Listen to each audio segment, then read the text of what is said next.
Next on the show, we have Dr. Stanley Milgram of Yale University. For context, he conducted the famous subway experiment, where in the early 1970s, he involved students from Yale asking fellow passengers to give up their seats on a subway. What he found actually were that students themselves exhibited the highest stress levels when asking people to disrupt social norms and give up their seats.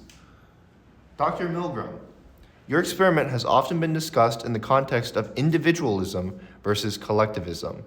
How do you see your findings of your subway experiment relevant to these concepts? Thank you.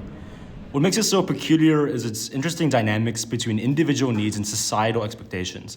In a city with individualist isolation as apparent as New York City, yet simultaneously holds such a strong emphasis on group harmony and adherence to social norms. Well, and in contrast, individualist societies prioritize personal autonomy and self-interest.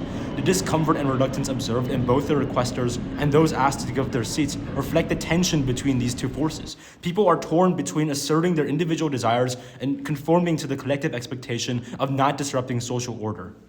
The reactions were quite telling. Needless to say, most passengers were visibly uncomfortable when asked to give up their seats. Many complied, but it was clear that the request challenged a deeply ingrained social norm of personal space and entitlement to one's seat.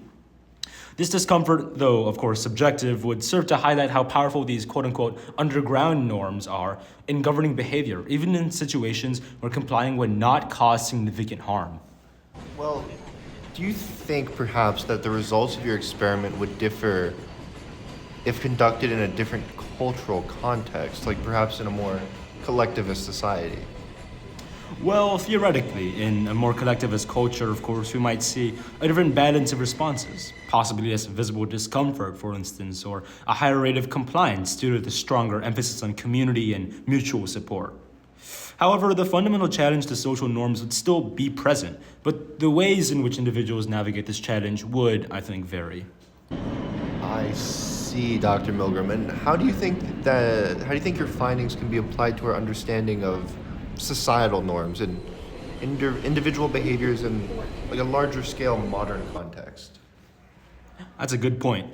The subway experiment, I think, underscores the power of societal norms in shaping individual behavior. Even in our contemporary society, where individualism is often celebrated, these norms do remain influential. Understanding this can, I believe, help us navigate social interactions more effectively, recognizing the often unspoken rules that guide our behavior. It also highlights the potential for conflict where an individual's desires clash with collective expectations, a theme that, needless to say, remains relevant in many social and organizational contexts today. Thank you, Dr. Milgram. Thank you, it's been a pleasure.